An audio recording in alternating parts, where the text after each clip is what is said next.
Surprise होता.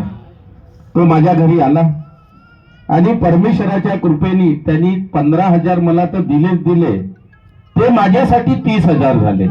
कारण की ज्याची अपेक्षा नव्हती ते अपेक्षा पूर्ण होणे म्हणजे माझ्यासाठी ती 30,000 झाले. आणि त्यांनी सुंदर एक नवीन गाडी घेऊन त्यांनी माझ्या घरी आला.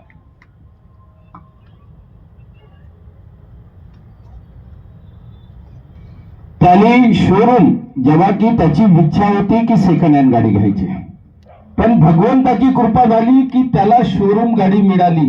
आणि शोरूम गाडी घेऊन जेव्हा की तो लोन पास करायला गेला तर त्याच्या बँकेमध्ये बराबर होत नाही व्यवहार, पण भगवंताने ते पूर्ण पार केलं. आणि मी एकच नाही पाहून राहिलो, मी जेव्हापासून पाल्लोरा आश्रम मध्ये कार्य केले आणि प्रत्येक सेवकांनी त्याचा परिश्रम केला, त्या पाल्लोरा आश्रम मध्ये मी 16 वर्ष निवासस्थानी कार्य केले. आणि जेव्हा पाल्लोऱ्यामध्ये कार्य केले तर तेव्हापासून आजवरी माझ्या घरी 4 4 व्हीलर गाड्या आल्या, 2 4 व्हीलर गाड्या आल्या आणि 2 गाड्या नवीन आल्या शोरूम. म्हणजे ही महान त्यागी बाबा जुमदेवजीची कृपा. मी कॅटरिंग करायचं, मी आपल्या घरातलं कधी बी तेवढं खुल्लं नाही करत होतो, पण कधी कधी असं होत होतं की मी तेलाचे पाऊच आणून त्या 100-150 लोकांची कॅटरिंग करायचं. कधी कधी असं व्हायचं, माझी घरवाली बाजूच्या दुकानातून तुरीची डाळ आणून 2 किलो कॅटरिंग करायची, पण माझं दिसत नव्हतं. आणि तेव्हाही मी भगवत कार्य खूप करायचे, पण हे कधी लक्षात आलं नाही. आणि जेव्हापासून पाल्लोरा आश्रम मध्ये गेलो तर आज माझ्याकडे 5 लाख रुपयाचा किराणा भरून होता. 3 एप्रिलचा कार्यक्रम सुरू होणार होता, मी ऑर्डर घेतले होते, तरी मला त्या 5 लाख रुपयाचा किराणा भरला. आणि आज परमेश्वराच्या कृपेने जेवढा पैसा नाही पाहिजे नव्हता त्याच्यापेक्षा जास्त पैसा माझ्याकडे अवेलेबल झाला. म्हणायचं की एक कार्य आणि एक भगवत कृपेचं कार्य. जसं त्या मुलांनी सांगितलं की मी घरी बसून होतो, काकाजी तुम्ही हवनाला सेवक विचारायचे की तुम्ही मंथली हवनाला का नाहीये.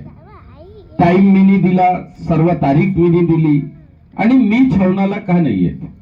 मीनी म्हटलं मी दिवसभर 24 तासामधून कमीत कमी 12 तास 15 तास मी बाबावरती बोलतो.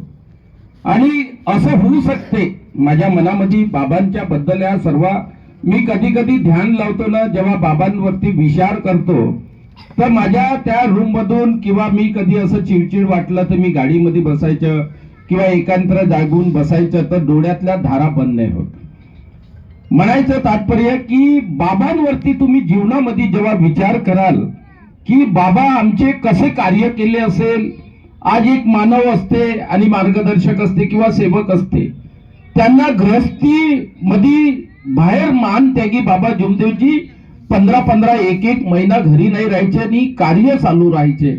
तेव्हा वाराणसी आईची काय परिस्थिती असेल, कुटुंबाचा काय विचार असेल, तेव्हा मी माझ्या डोळ्यामध्ये खूप अश्रू राहते आणि मी शांत पद्धतीने बसून राहतो.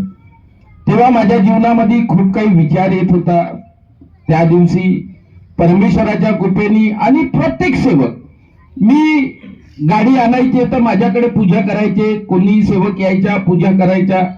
आणि जेव्हापासून मी तर गाड्या 4 घेतल्या, पण कितीतरी सेवक त्यांनी कितीतरी म्हणजे एकाने प्रत्येकाने शोरूम गाडी घेऊन, सेकंड हँड शोरूम गाडी घेऊन कितीतरी पूजा करायला येत आहे. म्हणजे आपल्या गटाच्या प्रगती किती मोठ्या लेवलवर. ज्या बैठक मध्ये 50 लोक 25 लोक राहत नव्हते, आणि ही बैठक माझं एकच म्हणणं आहे. ती मुलगी आली माझ्याकडे, मग मी त्याला म्हटलं की भगवत कृपा अगर प्राप्त करायची असेल, जसं महान त्यागी बाबा जुमदेवजी कुटुंबासाठी नाही होते, मग मानव धर्माचे कार्य करायला निघले, भगवंतामध्ये विलीन होऊन गेले. जसं आपण बघितलं असेल लताताई बोर्डे यांना महान त्यागी बाबा जुमदेवजीचे आत्मबोल बोलल्या जाते. बाबांनी घडवलं कसं, आत्मबोल बाबांचे, पण बाबा होते त्यागी, परमेश्वरांनी कार्य केले, पण पतिदेव मानेल का त्या त्यागी गोष्टीला? नाही मानेल. तर भगवंतानी त्याच्या पतिदेवाला बाजूला करून टाकला. म्हणजे ही भगवत कृपा. म्हणून मी तेव्हा बोललो आता ती मुलगी, आणि मी प्रत्येक सेवकाला आग्रहाची विनंती आहे, बाकी तुम्हाला वाईट वाटेल चांगलं वाटेल मला नाही घेणं देणं, पण जो चर्चा बैठक मध्ये येते, बोलू नका, माईक वरती एवढ्या लोकांना बोलायला नाही मिळणार, पण जो चर्चा बैठक मध्ये येते त्याचं नख नाही दुखत. आणि माझे स्वतःचे अनुभव आहे. मी आजवरी जेव्हापासून मार्गात आलो, मार्गाच्या पहिलेपासून, आणि मार्गात एवढे कार्यक्रम करून रात्री 2-2, 3-3 वाजता झोपतो तरी माझं नख नाही दुखत. त्याचं कारण चर्चा बैठक आणि हवन कार्य. तुम्ही 1 तास मिळाला असं नका विचार करा की 7 वाजता मला जायचं आहे, 7:15ला जायचं आहे, 8ला जायचं आहे, 8:30 वरी तुम्ही चर्चा बैठक मध्ये फक्त प्रणाम करायला या. आणि जेव्हा आम्ही चर्चा बैठक जेव्हा चालू व्हायची तेव्हा आम्ही कापराची ज्योत पकडायची, कारण की जो तुमच्या जीवनाच्या काही रुकलेले कामं असेल ना, ती चर्चा बैठकीची ज्योत त्या परिवाराची नाही राहत. हवनाची ज्योत एकट्याची राहते, पण चर्चा बैठकीची ज्योत हे सामूहिक असते. तुम्ही आपलं दुःख, तुम्हाला वाटते की हवनात गेलो, मी आपल्यासाठी योग मागितला, अरे भैया हवन कोणाचं? भगवंताच्या. आणि कोणाच्या घरी? तो परिवाराच्या योगासाठी हवन आहे. पण ही चर्चा बैठक ही प्रत्येकाने लक्षात घ्यायची गरज आहे. ही चर्चा बैठकीचं महत्व काय आहे? ही चर्चा बैठक आहे सामूहिक.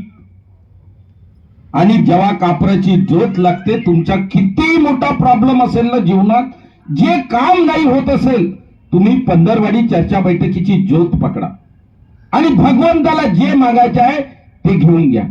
कारण की महान त्यागी बाबा जुमदेवजीने चर्चा बैठकीला खूप महत्व दिलं.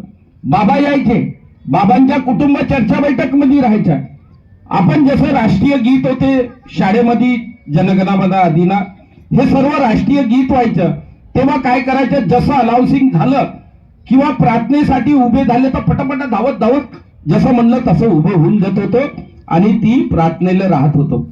तेव्हा बाबांच्या हयातीतले लोक मला मिळते परिवाराचे, तेव्हा सांगायचे की आम्ही मोठी सून असो, लहान असो, या कोणी कुटुंबाचं असो, अगर चर्चा बैठकीमध्ये बाबाच्या हयातीमधली बैठक जेव्हा चालू व्हायची बाबांच्या निवासस्थानी, तेव्हा असे धावत यायचे आणि चुकीनं प्रणाम झाला, विनंती झाली, आई बाप भगवंताचा हार पूजा चढून स्वागत झालं. अगर लेट आले तर बाबा जुमदेवजी तेवढा वेळ बैठक संपतवरी उभं करायचे. ती सून नाही पाहिजे किंवा मोठा भाऊ नाही पाहिजे, काही नाही, बाबांचे अटल शब्द होते. म्हणून चर्चा बैठक असली की तुम्हाला खरं सांगतो, ज्योत पकडायचा प्रयत्न करा. एवढंच बोलून आणि तुम्हाला आग्रहाची विनंती आहे, कारण की आपण मुठभर नाही, आपण बोटभर आहोत. कोणी लोक म्हणायचे की मुठभर आहे, आता आपण एक फक्त बोटभर आहोत. सेवकांना आग्रहाची विनंती आहे की 20 तारखेला बहादुरा परिसरामध्ये हवन कार्य आहे. तिथे आपल्याला आपल्या गट नंबर 10 ची एकता कशी दिसेल चांगली आणि कसं भगवत कार्य होईल, खूप हवनं राहत नाही. म्हणून सेवकांनी त्या हवनाला उपस्थित व्हावं अशी मी तुम्हाला आग्रहाची विनंती आहे. दुसरी गोष्ट, पांडुरण्याला 3 तारखेला कार्यक्रम आहे, 9वे हवन कार्य. आपण ही बस केलेली आहे. मी आजच त्या बसवाल्यांसोबत बोललो, 1200 रुपये म्हणे, मी 11,000 म्हटलं, त्याला पहिले 10,000 म्हटलंय, 11,000वरी डन झालेला आहे. 130 रुपये, म्हणजे 220 रुपये किंवा 230 रुपये पर कॅन्डिडेटला तिकीट आहे. म्हणून सेवकांनी याही गोष्टीकडे लक्ष द्या. आणि 2 तारखेला पाल्लोरा आश्रम मध्ये हवन कार्य आहे, जे सामूहिक आपण हवन कार्य ठेवलेलं आहे. आणि आपण जाणार आहोत 3 तारखे, म्हणजे 2 तारखेला कार्यक्रमाला. तर 2 तारखेला ज्यांना इच्छा असेल तर 1 तारखेला आम्ही रात्री डग्गे घेऊन निघत आहे. ज्यांची इच्छा असेल 6 वाजता एक तर टिफिन घेऊन येऊ शकता किंवा आपण तिथे स्वयंपाक करणार आहोत. म्हणून सेवकांनी त्या कार्याला उपस्थित राहा. भगवंताचे कार्य जेवढे तुम्ही कराल तेवढा आपला परिवार सुखी आणि समाधान होईल. एवढेच बोलून माझ्या शब्दाला विराम देतो. सर्वांना आदरपूर्वक नमस्कार.